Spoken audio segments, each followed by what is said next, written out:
ಕುಳಿದಿರುವುದು ಇದು ಒಂದೇ ಒಂದು ಒಳ್ಳೆಯ ಮಾರ್ಗ. ಅಂದ್ರೆ ಕಾಲಿಗೆ ತಾಳಿ ಕಟ್ಟಿದವನು ಜೀವಂತವಿರುವಾಗಲೇ ಇನ್ನೊಬ್ಬ ಪರಪುರುಷನ ಕೂಡ ಸಂಪರ್ಕ ಹೊಂದಿ ನಲಿಯುತ್ತಾನೆ. ಈ ಮೂಢ ಸಮಾಜ ಸೂಳೆ ಎಂದು ಕೈ ಮಾಡಿ ಕರೆಯುತ್ತೆ.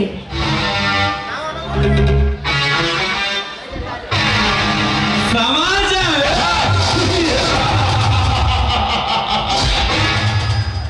ನಂಬಿದ ಪತಿ ಇದ್ದರು ಪರಪುರುಷನ ತೋಳು ತೆಕ್ಕೆಯಲ್ಲಿ ದಿನ ರಾತ್ರಿ ಸರಗಾಸುವ ಸೂರ್ಯನಿಲ್ಲ ಈ ನಮ್ಮ ಸಮಾಜದಲ್ಲಿ. ಇನ್ನು ಈ ಸಮಾಜದ ಕಣ್ಣಿಗೆ ಮಣ್ಣೆರಚಿ ಮುತ್ತೈದೆಯರ ಸೋಗು ಹಾಕಿಕೊಂಡು ಕಾಮದ ಚಟಕ್ಕಾಗಿ 10 ಜನರ ಸ್ನೇಹ ಪಡೆಯುವ ಜಾರನಿಯರಷ್ಟಿಲ್ಲ ಈ ನಮ್ಮ ಭೂತಾಯ ಮಾಡಿದರೆ.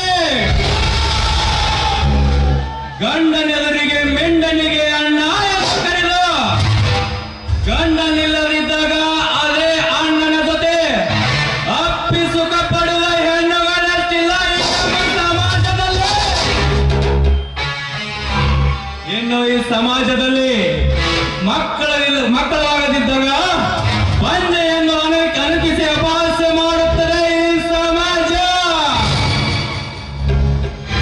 ಗರತಿಯರ ಸೋಗು ಹಾಕಿಕೊಂಡು 10 ಪುರುಷರ ಸ್ನೇಹ ಪಡೆದು ಆದರದ ಪಿಂಡಕ್ಕ ಜನ್ಮ ನೀಡಿದರೆ ಅದೇ ಪತಿ ತನ್ನ ಮಗು ಎಂದು ಅಪ್ಪಿ ಮುದ್ದಾಡುತ್ತಾನೆ. ಆ ವಿವೇಕಿಗೇನು ಗೊತ್ತು ಇದು ಆದರದ ಮಗುವೆಂದು.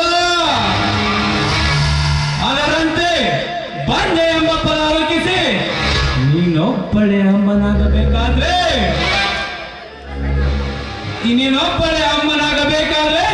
ಇನ್ನು ಮುಂದೆ ಈ ಕಣ್ವರ್ಣ ಪ್ರೇಮ ರಾಜ್ಯದಲ್ಲಿ ಕೊಡಬೇಕು. ಕಣ್ಣಲ್ಲ, ನೀವು ರುದ್ರೇಗೌಡರ ಅಳಿಯರೆಂದ ಮೇಲೆ ಇದರಲ್ಲಿ ವಿಚಾರ ಮಾಡೋದೇನಿದೆ? ನಿಮ್ಮ ಮಾತು ವೇದವಾಕ್ಯವೆಂದು ತಿಳಿದು ಈ ಕವಿತಾ ಇನ್ ಮುಂದೆ ನಿಮ್ಮ ಪಾದ ಈ ಪಂಜರದ ಗಿಳಿಗೆ ಸ್ವತಂತ್ರ ಸ್ಥಾನ ಸಿಕ್ಕಿತು. ಈ ಪಂಜರದ ಗಿಳಿ ಪಂಜರದಿಂದ ಹೊರ ಬಂದು ಈ ಕಣ್ವರ್ಣ ಕಟ್ಟಿದ ಪ್ರೇಮದ ಗೂಡನ್ನು ಸೇರಲೇಬೇಕು.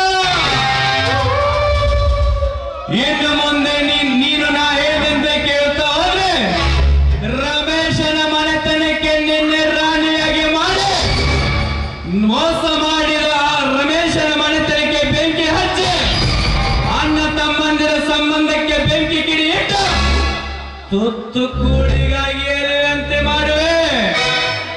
ಮದುವೆ ಮಂಟಪದಿಂದ ತಾಳಿ ಕಟ್ಟಿಕೊಂಡು ಬರುವ ಸಾಧ್ವಿ ಶಿರೋಮಣಿಯರ ಪಾಲಿಗೆ ವಿಷ ಜಂತು ನೀನಾಗಿ ನಿನಗೆ ಮೋಸ ಮಾಡಿದ ನಯವಂಚಕರ ಪಾಲಿಗೆ ತೀರಿಸಿಕೊಳ್ಳ ದುರಂತ ನಾಯಕಿ ನೀನಾಗಬೇಕು. ಕವಿತಾ ದುರಂತ ನಾಯಕಿ ನೀನಾಗಬೇಕು.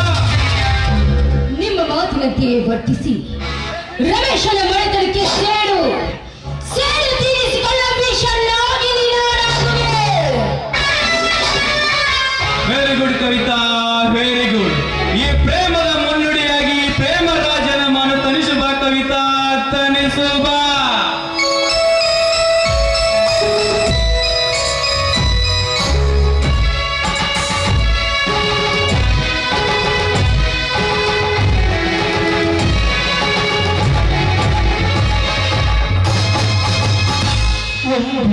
Oh,